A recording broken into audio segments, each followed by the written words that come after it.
There was a couple of videos that I saw on my personal feed. Thought it would be interesting to watch. Alright, do. Alright, do. The title was pretty appealing to me. Oh, no way, there it is. Alright, so I'm gonna start getting the same type of content everywhere. That's pretty funny. Alright.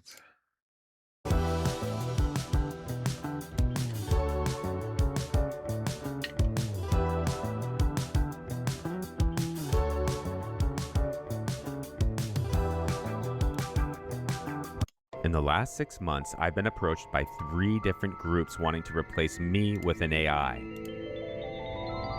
One person said it would be like a magic gumball machine. This is a wowie zowie gumball. I'd seed it with my previous videos and scripts, turn some knobs, and then watch endless finished products come out. Okay, so there's no such thing as a finished product unless you ask to have a finished product be an unfinished product that you need to revise 27 times and do I don't know how many reiterations. This is utopia. My first thought was, if you have this magic machine, why don't you use it for yourself? There you go. What do you need me for? Huh. What's the role of my thought? Socrates faced this exact question 2,400 years ago.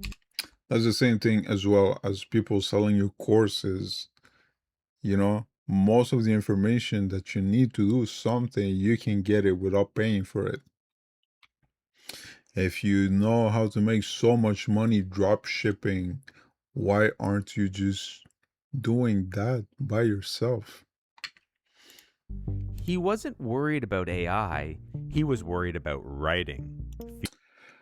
Sports gambling as well. Just a little heads up, people that are really good at sports gambling, they get banned. They can't do it. So if you follow somebody that says that they can give you their parlay and their shit, they're scammers. It's oil snake. That's it. Fearing it would replace our thoughts, and said it would create the show of wisdom without the reality. Because reading a thought isn't having it, it must be spoken. Looking at this technology today, he might have been way ahead of his time. Hello, I'm here. Oh. Hi. I haven't seen this movie yet. I don't know what I thought, but I think I should put it on my list. Hi. What Socrates felt was that there is a fundamental difference between hearing something and saying something. He wouldn't hand you answers, he forced you into a dialogue. He made you generate the idea yourself. The struggle to find the words is the mechanism of thinking. And so you could design dialogues using the right questions, which would unfold, creating the potential for this knowledge to grow inside someone's mind. Ancient religious traditions understood this. For example, the Talmud isn't a list of answers, it's an encoded debate. The oral Torah had to be spoken, discussed, regenerated each generation. Buddhist monks did the same thing with koans, paradoxes designed to force students to wrestle with questions, not memorize answers. Millennia later, modern research proved exactly why. In the 1920s, psychologist Lev Vygotsky had this beautifully simple idea that thinking is talking, first with people, then with ourselves. Crying is And the Homo sapiens sapien, the man that thinks. the first step. When your child cries, he cries all over. His arm and leg muscles contract, his face screws up into a knot, his mouth opens, and out comes the cry, the sound of human speech. But a certain amount of crying is necessary if he will talk someday. So he observed babies closely, specifically their babbling phases. A portion of his time is spent making pleasing sounds. or more accurately, comfort sounds. During these early months, your baby must be given the time to practice new sounds privately. Sounds that he makes will begin to feel and sound familiar. It's how the machinery of thought is built, by talking out loud. Self-talk. Oh my God. There's, oh man, there's a whole bunch of videos that seem to make it align that consciousness, it comes with speech. You know those dogs that have like a whole bunch of push buttons with different words. There's one that, you know, he realized that he's a dog and he's so depressed.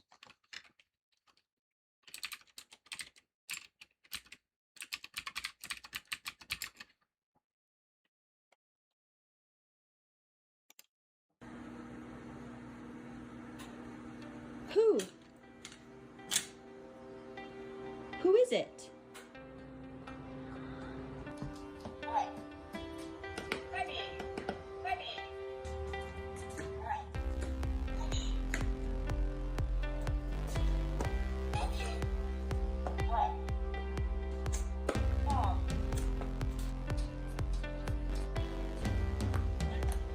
That's you.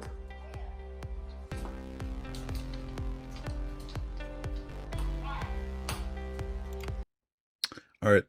Children don't develop self-awareness until around 18 months of age, in parallel with the acquisition of verbal communication.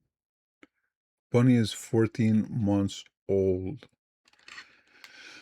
Oh man, it's so weird.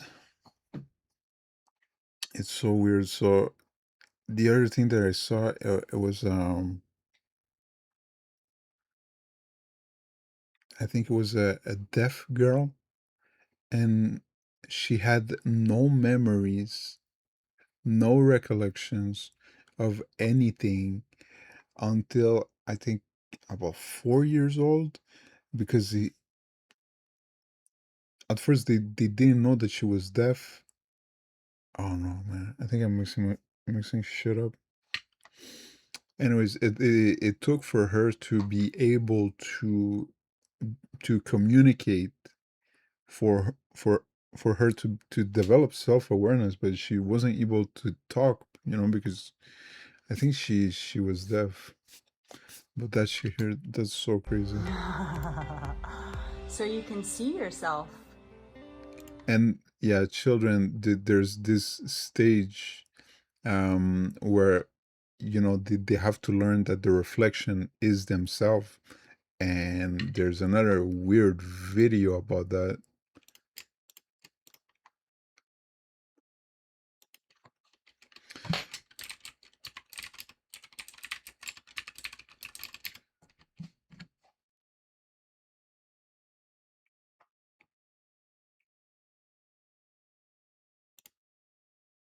Mirror play is crucial during the mirror stage from 6 to 18 months for self-recognition development, leading to self-awareness and social imitation through stages of visual interest. Little People's Cove's Funhouse mirrors support this process by providing engaging environments. When your baby watches themselves in a mirror, their mirror...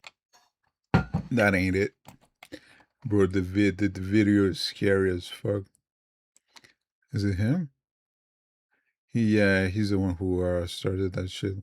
And I think he's the one who did another experiment as well. It's so fucking weird. Is it this? Oh, this is, man, I fell for it twice. The other experiment that is so fucking weird, so scary, is the like no emotion mother. Anyways, so it's a big part of development.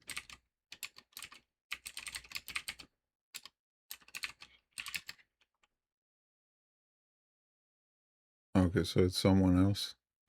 But that's still pretty fucking weird, man. In the still face experiment, what the mother did was she sits down and she's playing with her baby who's about a year of age. I'm like a girl. And she gives a greeting to the baby gives a greeting back to her. This baby starts pointing at different places in the world, and the mother's trying to engage her and play with her. They're working to coordinate their emotions and their intentions, what they want to do in the world. And that's really what the baby is used to. And then we ask the mother to not respond to the baby. The baby very quickly picks up on this. And then she uses all of her abilities to try and get the mother back. She smiles at the mother. It's unsettling, She even for points me. because she's used to the mother looking where she points. The baby puts both hands up in front of her and says, "What's happening here?" She makes that screechy sound at the mother, like, "Come on, why aren't we doing this?" Even in this 2 minutes, when they don't get the normal reaction, they react with negative emotions, they turn away, they feel the stress. And not even being mean, not even being negative. So you can imagine what that does to children, you know, for a long period of time. Of it, they actually may lose control of their posture because of the stress that they're experiencing. That's so unsettling. Oops. There you go. But we were a little further. Who?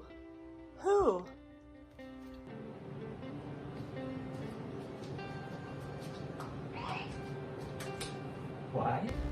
Why is it afternoon soon? Why is? Thank you. Love you, Mom. Why? What? I mean, right now it's What, funny, love but you? Oh, I don't know how to answer that. Why concerned, Bunny?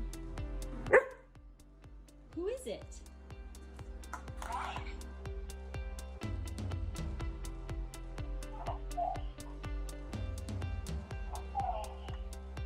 okay. So you see, in this stage of the mirror, normally children, well, first of all, they wouldn't be able to think all of that, right? There's no dissociation. So usually the children, if it goes through the stage of the mirror properly, it sees its reflection, it understands eventually that it's itself, and then you know they proceed with the normal development. But this creature is looking at itself in its mirror, and it's unable to assimilate that it's itself. That is so fucking weird, man. That's gonna be a fucked up. You know, I wouldn't be surprised if after, well, that's 5 years ago. I hope everything's good with that dog. Talk gives our children words to think with. First, babies practice syllables, then words, then they glue words together, eventually forming sentences that others can understand. This outward babbling eventually turns inward and becomes what we call inner dialogue, the voice in your head. Okay, that is a big blanket statement.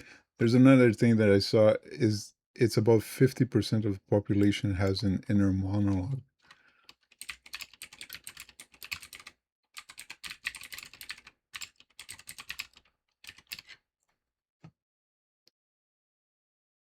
Not regularly, but there are some other. Yeah, there you go.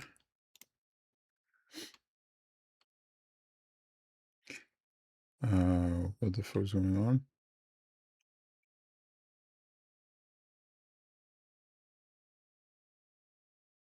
Are you okay, man?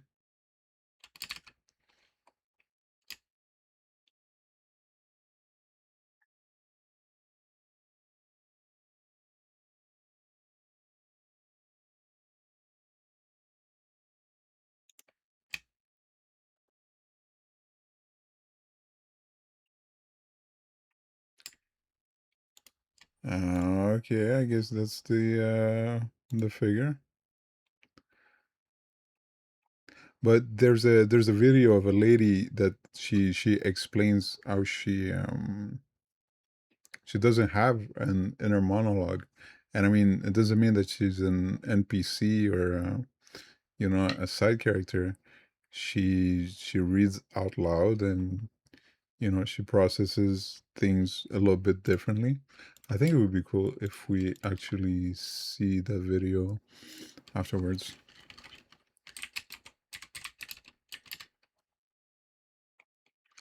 That's a video I saw. Very good video. If agentic AI. We're gonna put,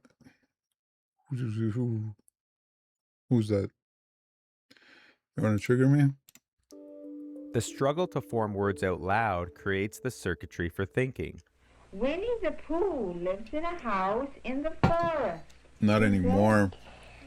Since he became part of public domain, Winnie the Pooh. Man, he's been going out and about. How about that? How about that? Who would have known? Winnie the Pooh. In 1978, it got that name, the generation effect. You need to do it to know it. One key experiment was showing people flashcards with word pairs on them. Later on, they asked people to recall the words they read. Almost nothing stuck. But then they changed one thing. They showed them a word with a partially generated word.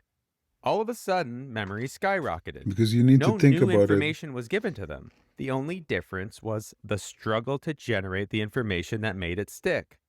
And further experiments proved how this effect scales. If you want to learn something, you want to do it fast, you think about it, you write it down, and you say it out loud. As you're writing it down, you read it out loud, that shit's gonna stick. If you need to study, you need to hack your studies, that's a good little trick. It's not just about memorizing words, it's about grasping an idea. It smells. I know it smells. It smells good. Smells good. Where did you get it? Smells good. And brain scans confirmed why. When you generate a thought from scratch, you activate multiple regions at the same time, which encodes information in your mind. But when you just read or hear, those circuits barely light up. And this applies to both actions and words. So it's really is the difference between being like passive and active with what you're doing. Take drawing. Most people cannot draw. Yo, I was so surprised to learn that people can get better at drawing. People that are bad at drawing can do it and improve. Anybody can do it, but you need to practice. You just need to do it. Put the effort in. But they can trace. Tracing creates the illusion of skill because the result looks perfect. But take the original away and you cannot reproduce it. If you only ever trace, you never learn to draw. To learn to draw, you have to practice drawing from scratch with sketches. Once you learn how to do that, you have a special power. You can bring anything to life on a blank page. A skill that may become even more valuable in the future, the first sketch of an idea. The intelligence you build, whether with action or words, requires you to generate from scratch. Whenever we skip this step, we pay a price. This brings us to the paradox of technology. It accelerates our progress by doing jobs for us, but in doing so, it prevents us from knowing how we did them. I mean, just playing devil's advocate real quick. There used to be a job people would transcribe books because there weren't any printing press. So do we miss having to transcribe a whole book by hand? I don't think so. It is a tool. It is something that you can use. Yes, right now, the corporate greed is fucking everything up, but it's still a tool. things most likely are just going to evolve unless everything crashes and burn. But you know, Speaking of the struggle to generate thoughts, here's something I've been using that really gets this right: boot.dev. Most coding tutorials just give you the answer. Boot.dev makes you build it. Every lesson is hands on, so you're writing actual code, making mistakes. That friction I talked about, they built it in. And here's the clever part: their AI tutor boots doesn't just solve problems for you, it asks you questions, forces you to think through the solution yourself. It's the Socratic method for learning to code. If you're serious about learning back-end development, Python, SQL, Go, this is how you build that capability, not just simulate it. Go to boot.dev and use code ART for 25% off your first year, or use this QR code. And reliance on any technology kills that specific part of your mind. In the 2000s, neuroscientists studied London taxi drivers and found that the region of their mind for storing spatial knowledge was physically larger than average. that is insane. From what I understand, being a taxi driver over there, it is the most intensive exams and tests that you have to pass in the whole world. But drivers who switched to GPS, that gray matter actually shrank. A recent Mine is not. It hasn't shrunk. It is atrophied. It is negative. There's a hole there. I'm so glad. I'm so glad that there are GPSs now. I used to do deliveries. I started doing food delivery, and thank God that shit was already out. Thank freaking God. paper in The Lancet found that doctors using AI assistants for just 4 months. Like, honestly, what did people do, man? They would pull a map like mid delivery. Like, what the fuck? Had a weakened ability to spot cancer on their own.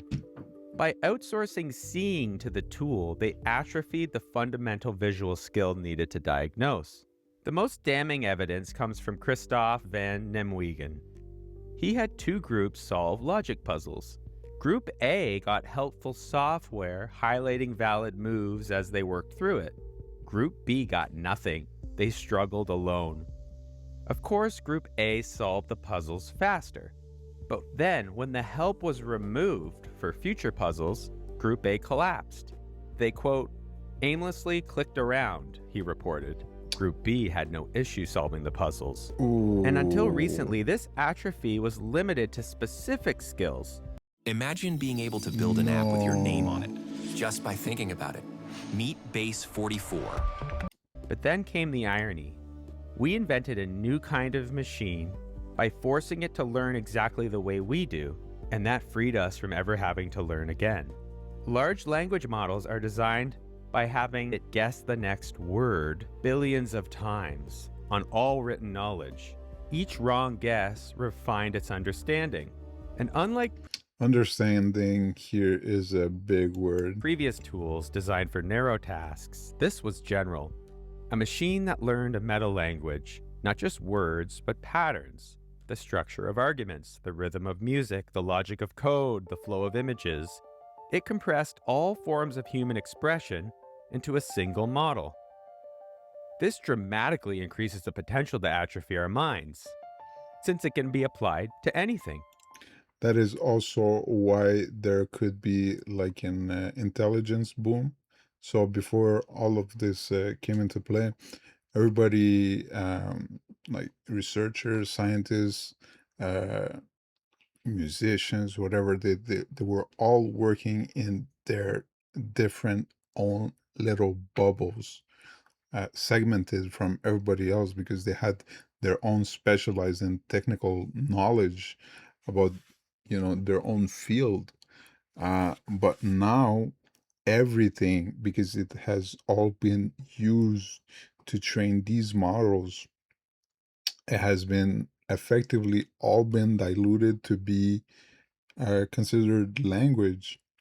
Because you could say for the model, video, music, text, it's all the same shit, you know? It's all language. So you have everything that could now, because everything is working together, everything is centralized. There could be a big intelligence explosion if it ever comes to that. And we already have strong evidence of this. In 2025, researchers at MIT ran an experiment. They had students write essays under 3 conditions: a brain-only group, a Google search-assisted group, and a final group who had ChatGPT. They monitored the brain activity with an EEG while they worked, and the findings were dramatic. Wow. Minutes after finishing their essay, when asked to quote a single sentence from their own work, 83% of the ChatGPT group couldn't recall any specific text. Obviously. And the few who thought they could, 100% of them got it wrong. And the brain activity backed it up. The ChatGPT group showed significantly lower brain activity, specifically neural connectivity. Their brains appeared to dim while working. So they offload the workload to the LLM. And then when evaluators looked at the essays, the AI-assisted essays were technically proficient, grammatically correct, structurally sound, but they were consistently described as hollow or soulless. They seemed remarkably similar to each other. This was confirmed in a 2024 study where they had 300 people write stories, some with AI assistants, to seed their ideas, some without. But when they analyzed all the stories together, they found the AI-assisted stories were significantly more similar to each other. This gets us to a cognitive cost. I mean, if you have the same people having the same advices or close to it, what's it gonna be? I mean, if you ask the same thing to the same LLM, it should give you the same answer, right? Because it's been trained for it, unless you have like different variables or different thing that would make it different. But if you have everything exact, it should say the same thing, right?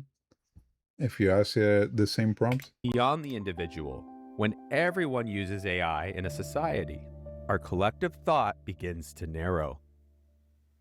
To better understand this effect, imagine all possible thoughts as a massive tree, infinite in size. Each thought, which you can imagine as a long sentence, is a pathway through this tree. Each step in the path is a word. Your mind will only ever explore a tiny, microscopic sliver of this tree, but that's your sliver. The pathways you choose are like a fingerprint. But when we look at AI thoughts, such as these generated stories, they tend to cluster much more, both in style and substance. Other researchers wondered if this could be fixed. So they did an experiment where they gave writers 10 different AI personas, each with wildly different cultural perspectives. A Latin American magic realist, a dystopian hard sci-fi writer, etc. But it's still concentrated. People creating with these different AI personas seemed to create a pool of stories where the diversity was restored. But here's the catch. The diversity of the stories only came from the human design personas in the first place.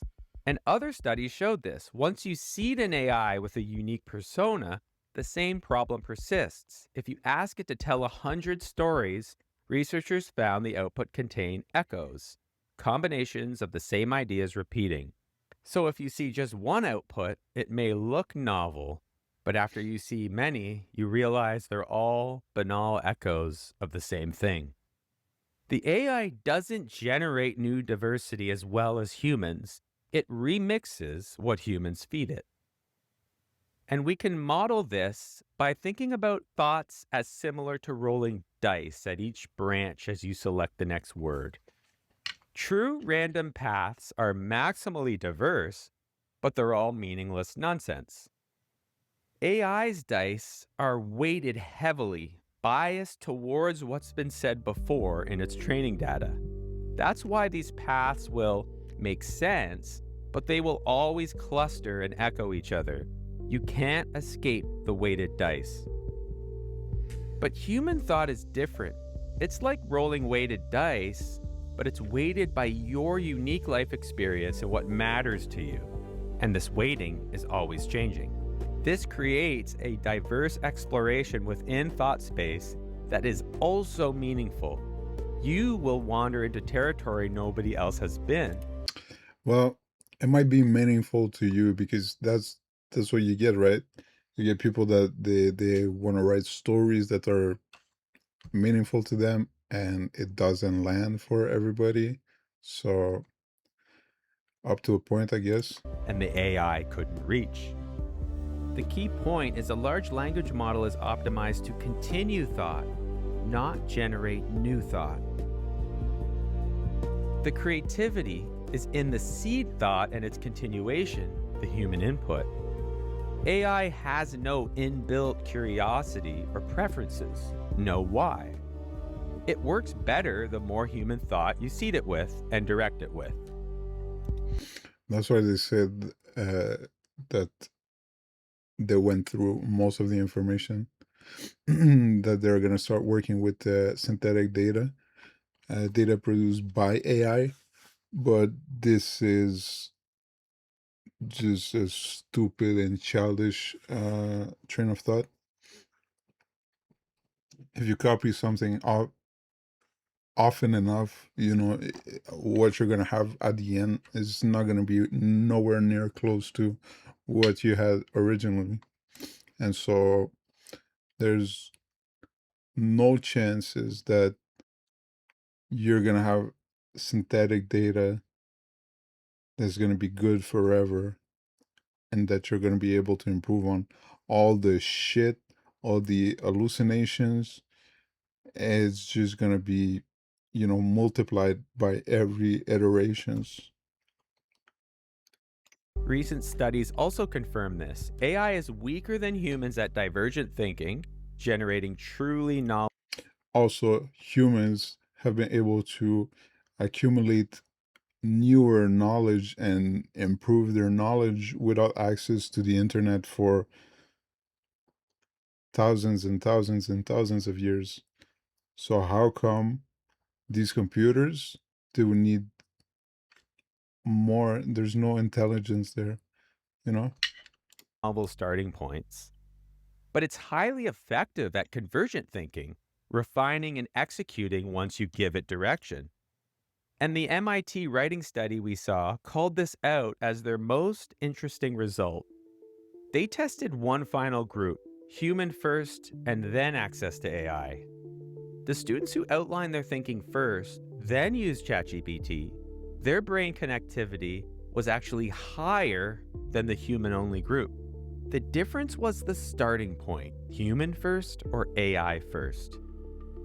So realize that asking common questions to AI constantly will lead to atrophy. Like using GPS every day in your own neighborhood, you'll lose the map in your head.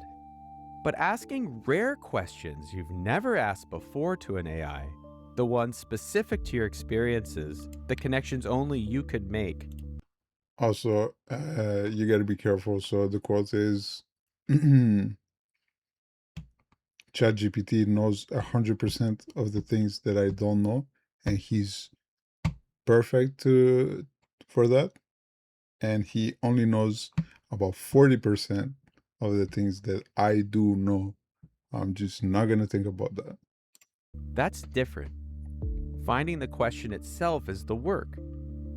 So what about this magic gumball machine? Well, there is no free lunch.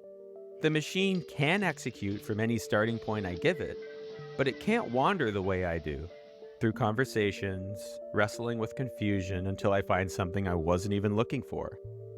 Out of the infinite possibilities, I'll only find a handful of these paths. Those paths have my fingerprint. An AI generating a random script or video based on my past work will be a distant echo, a very blurry fingerprint, because the chance of it finding all my next thoughts is 0. If instead I seed it with my idea, it might seem better for a moment, but it'll fail for the same reason. And ironically, the only AI input that properly reflects me is the one that has been given my entire thought, which only comes from the struggle to have that thought. Because generative AI is all about small inputs and large outputs. when you have small inputs and large outputs, there is simply no way for you to put all of your intention to specify all the things that need. That's why people that have a really hard time expressing themselves have a hard time writing good prompts that are able to produce the type of output that they're looking for. Need to be specified when making art. And so the input is the work. The input is the value. And so think of this. In a world where the cost of answers is dropping to zero, the value of the question becomes everything. So there's, you have people that say that they're prompt engineers. They just, write a little bit more, you give a little bit more context, you get better results. If if you're able to put a layout in your mind of what you want, you give expectations, what it should be, you're going to get better results than somebody that just says, do this.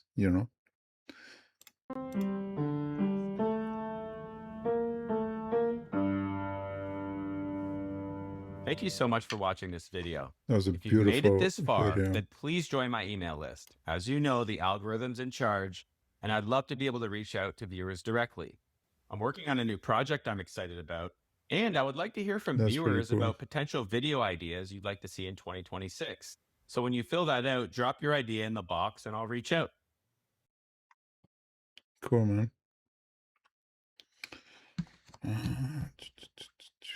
All right, so yeah, we're gonna watch the video of the person that has no inner monologue, and is confusing your crew. Our new super agents can educate you. A few days ago, I found out that not everyone has an internal monologue.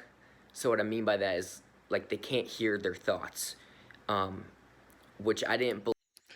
and even just saying hear their thoughts. I mean, that's a weird way to put it, right? Because you do both at the same time.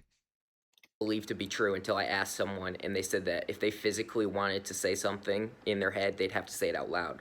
Like, they couldn't do it. They don't have that voice that I thought everyone had. So it blew my mind, and I wrote an article about how it ruined my day, and a bunch of people read it and came at me with all these questions that I'm not capable of answering because I can't even wrap my head around it. So I decided to do. It is so hard to put yourself outside of yourself. There's a great video that I don't remember his name. I think it's CGP Grey.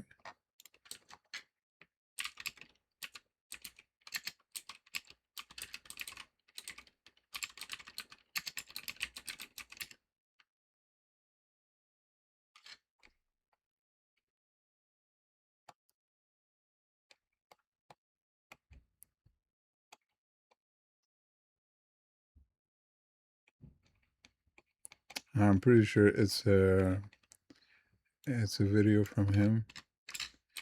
You can't prove that people exist. Oh, this video is crazy too.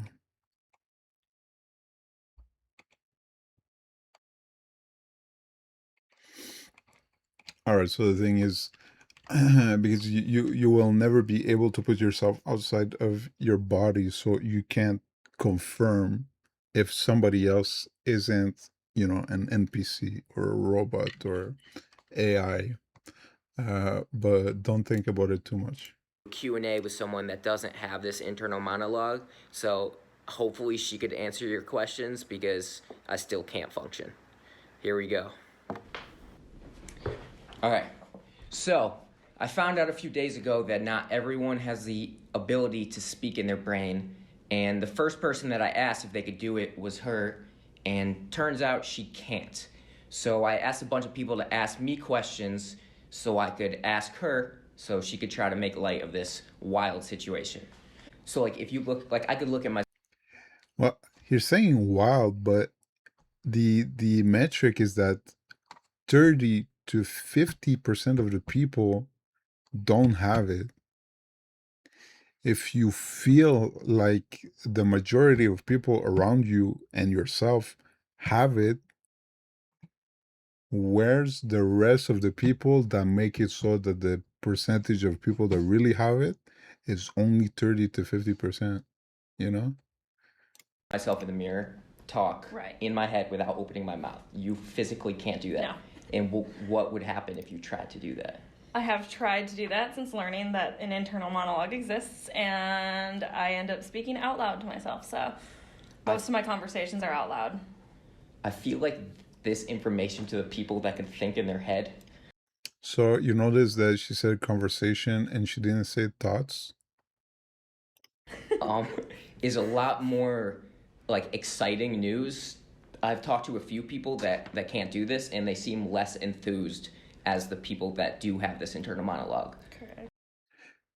It is so weird.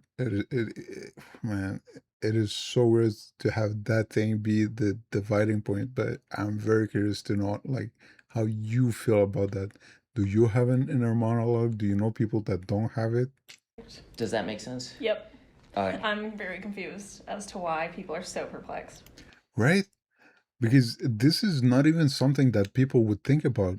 Why would you ever think if somebody else is able to think in their own head? People don't think about that.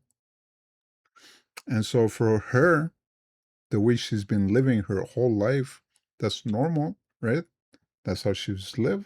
She has lived so far. And it is very difficult to imagine the opposite. All right, so the probably most requested question was, how do you read? Like, when I read, I hear the words in my head. I don't know how you could possibly read without not hearing the words. When I read, I can see the sentence structure. Like in my head, every sentence has a shape, so you can see like the shape of the sentence. And then also like keywords will pop out, and I can file those away into my like concept map. So at the end of reading something, I can have a concept map of the main topics that I read about. A concept map. Do you have your own concept map? And I tend to move my lips when I read. So like essentially I'm... Yeah, so she's actually like reading out loud, but she's most likely been told to shut the fuck up so often and not do that. And now she just moves her lips instead of doing the sounds. saying it out loud, but it's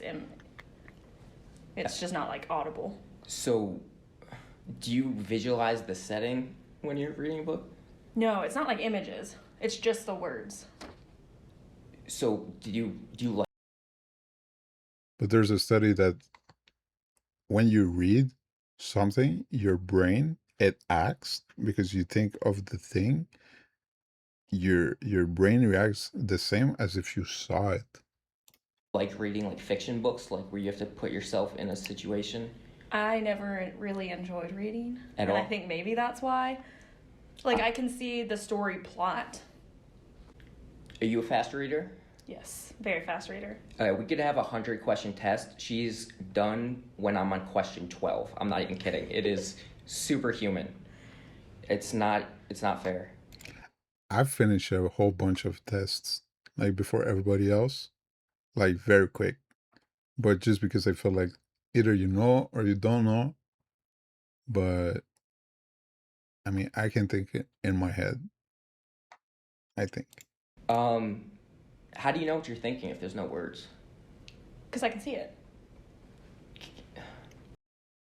Oh, so that's the other thing, you know? Maybe she's able to picture the things. There are some people that, you know, if you tell them to imagine an apple, you know, there are degrees of how clearly you're able to imagine the apple in your head, you know?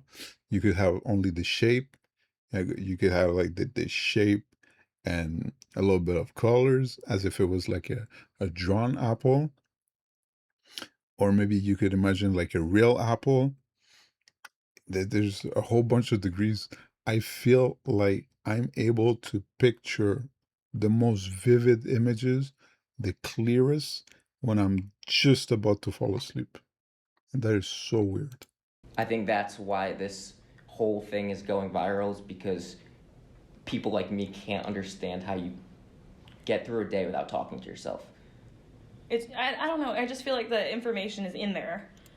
But she said he said that, you know, without talking to yourself. But I mean, she talks to herself even more so because she's actually talking to herself. I'm pretty sure when she's home by herself, she's just talking out loud like a fucking weirdo. No disrespect. And I can pull it forward if I wanted. Like, it's all just like, it's like files. What do you mean forward? There's categories Files? of information in my head, and I can pull them to the front if I need them. But I feel like I could do that. I mean, like if I'm. Oh, shit. Your brain is.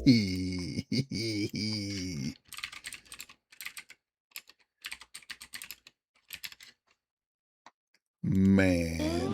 What's his name? What's his name? I got nothing on a name. I'm sorry, is it like exactly that?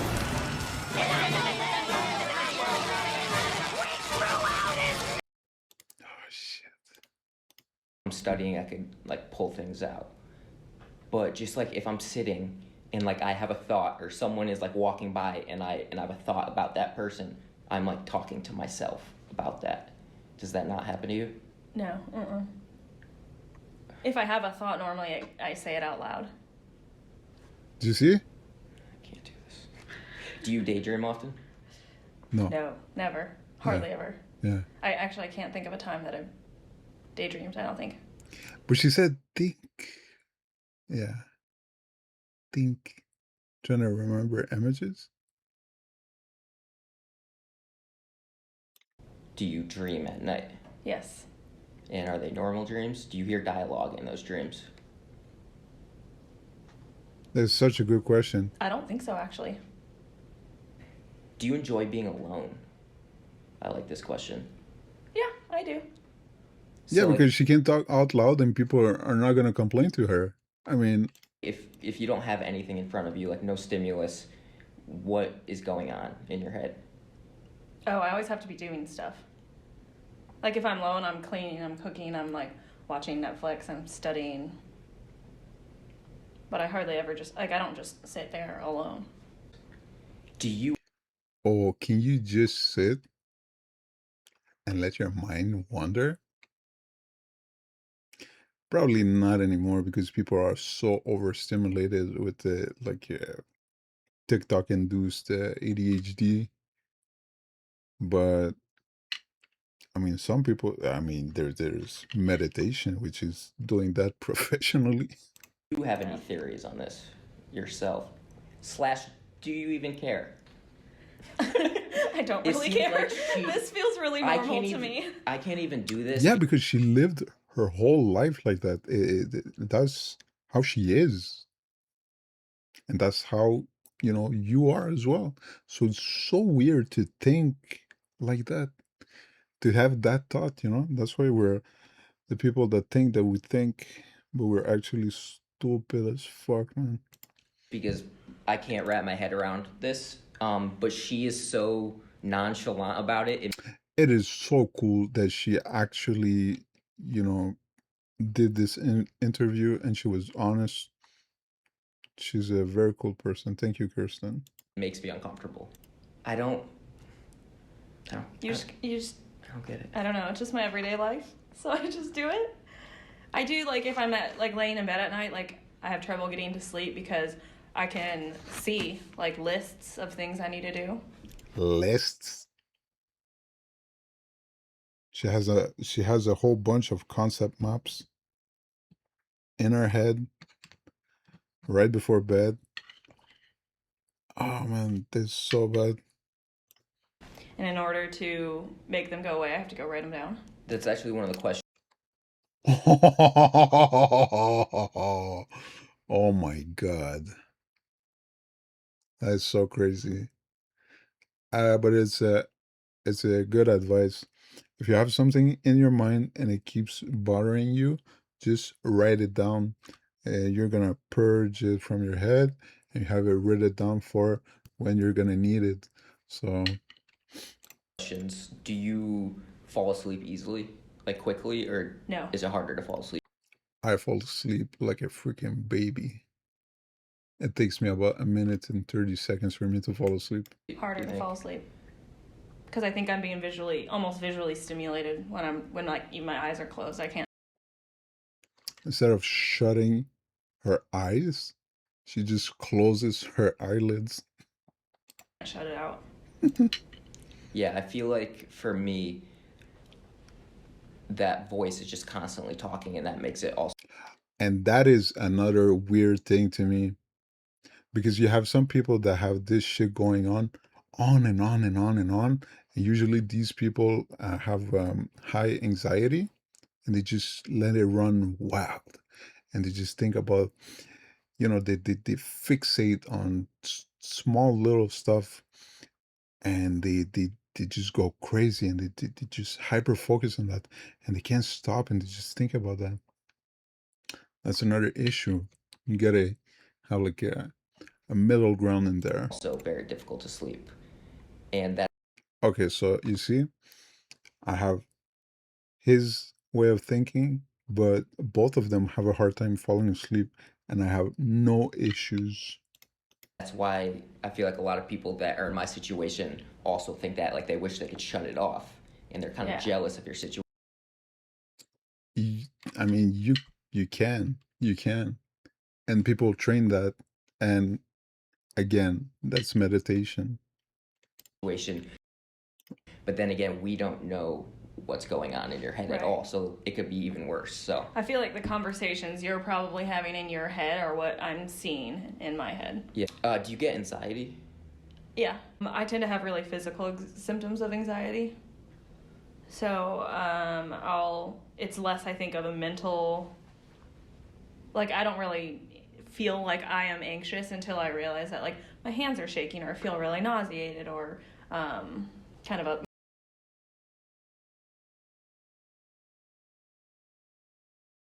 So her brain creates the anxiety, but since she can't hyper focus on it,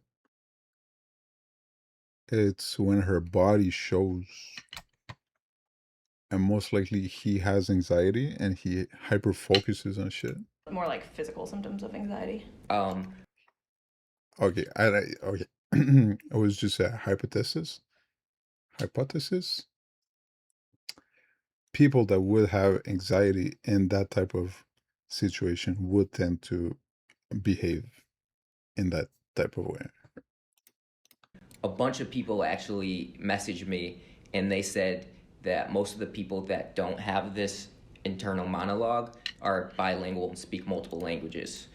I barely speak English, and yeah, I barely speak a couple of languages. Do you speak multiple languages, or No, were you just good at, like, high school language, whatever you took? Yeah, I was really good at high school language. I took 2 languages, and I know a little bit of 2 other languages. So I love language. I actually wanted to go into linguistics at one point in my life. That's interesting. I love sentence structure. If you're on a date, how do you know if you like them? Sentence structure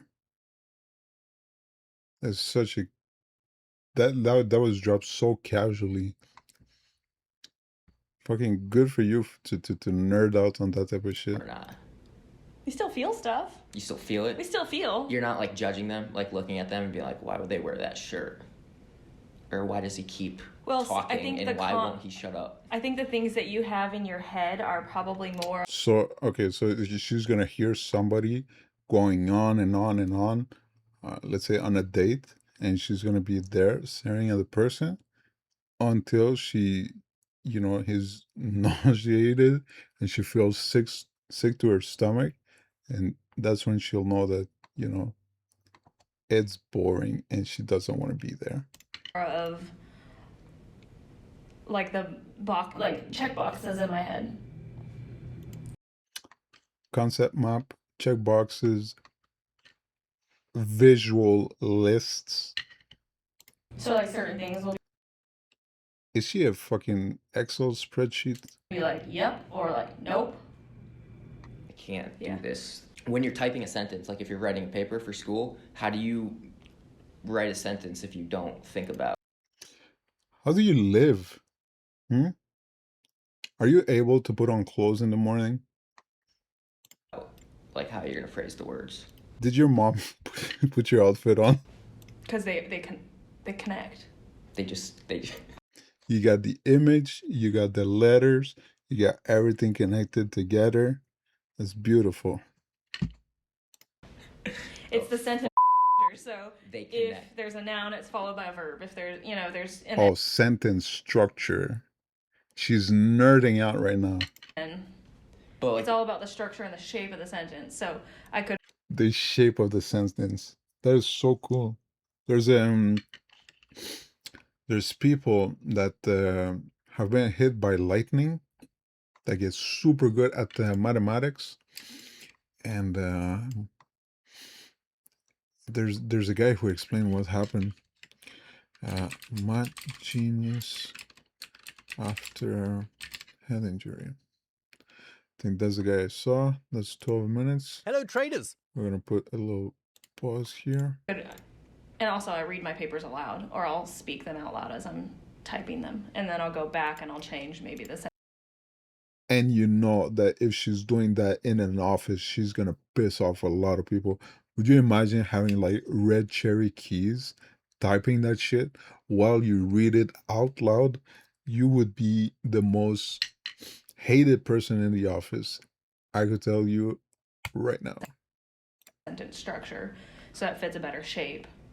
Like, I don't know how to describe the shape of a sentence, but that's pretty when cool. I write, I have thoughts and I write down what I think. So honestly, I'm gonna throw shade on him.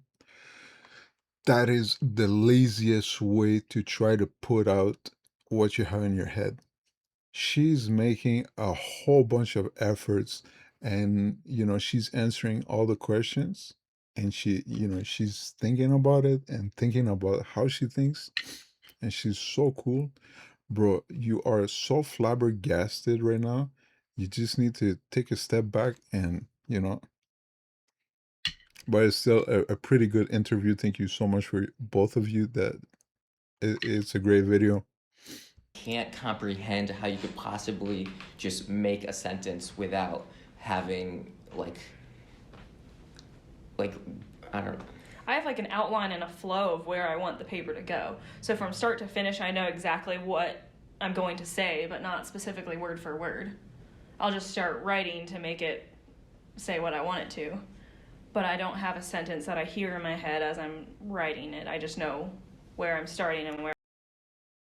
I mean, I could see it go both ways. If you say a lot of jokes, sometimes you will behave this way as well. You have like a rough idea what you want to say as a joke, and then you just try to get to the end, which is pretty much the step 3 profit meme. Yeah.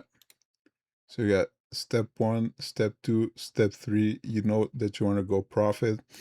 So you start actually step 1, and it seems like it's going fine. And then you just fumble the ball on step 2. And what you say is just a bunch of shit and nobody laughs. Where I want it to go, so. I thought this was gonna make my life easier and make all of the thinking stop, but this is not helping. Sorry. He thought that something that is innate to someone else, he was gonna be able to appropriate it for himself. Just gonna change the way my fucking brain works. Sorry. And I apologize if this you guys up even more. It's really odd, to think about it. It was such a good video. What else do we have? Oh, serious question. Have you ever had depression? Yes. And how does that manifest? Because I feel like most people that have depression have that little voice in the back of the head that is like just feeding them negative thoughts. So how does it manifest for you? I'd say again, it was back in high school, but it was much more of a physical kind of. It's more of like the physical fatigue? symptoms. Yeah, feeling really fatigued, feeling no desire to get up or do anything, feeling no interest in doing anything. So it was. I mean, it's your brain chemistry, right? So the same as if you fall in love, right? So your brain is going to release a whole bunch of hormones that make you feel that you're in love with somebody else, right? But you're not thinking, oh shit, I am falling in love right now, right? Unless you have like that realization moment. But naturally, your brain's gonna do that shit, even though you're not thinking about it. Bro, you have an automated machine, you know, that's running your body. You don't need to think about that shit. That was a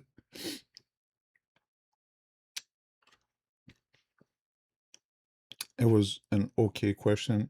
It's interesting for her to answer. It's talking about depression. It's a sensitive subject. So, Not lack of a motivation is like a really poor term for that, but Less happy emotions, would you say? yeah, Is it more an feeling emotional thing? disengaged, disinterested in life. That makes general. sense. Yeah. Every time I shower, I relive an argument from like 2007 and I try to win that argument. Do you not do that? let it go, bro. It's not. Yeah. It's unanimous. Nah, that's not your problem. So you don't think about like Yo, discussions move that on. you've had in the Don't past and hold how grudges. you could have said something Take it easy. different in that situation? No. Bro, build up on your experience. You? I literally did that like last night. I do it I do it all the time. every time I shower. I am constantly just thinking about conversations I've had, maybe some awkward interactions from middle school or that far From back. middle just school. whenever, you know. I don't choose Bro. when it comes into my head. It just pops in there and I'm like, So you just know that there's a very specific event in his head that he felt some type of way. And he had that shit locked in. I should have said this, but I didn't. I will say that if I've had a conversation Honestly, for these type of situations, do you really believe that saying one little different thing would have changed the event so much? I highly doubt that. that day, sometimes I'll go back, but it's all out loud. I'll tell myself what I would have done differently, or like I'm a big journaler, so I would write about how that makes conversation sense. went and how I would do something different. Okay, well, I don't think we learned anything. I think That's not true. That was a very interesting conversation. I'm still spiraling out of control. I don't know where we go from here. She seems okay. I know millions of people that do not feel okay about this situation. So yeah, people would probably feel like that there should be something wrong with her, or there's a rupture in the way that she thinks, or the way that she exists in relation to the world. But I mean, she's this grown, right? So obviously she's been doing okay. All I'm going to say is I hope it helps give some scientists a better insight on how the mind works and gives people more theories that they could think of to help certain situations like mental health and other medical issues that maybe they didn't know about before. So I'm probably not going to sleep tonight. Sorry. Yeah, you're good. All right, before we watch this video, I'm just gonna go on a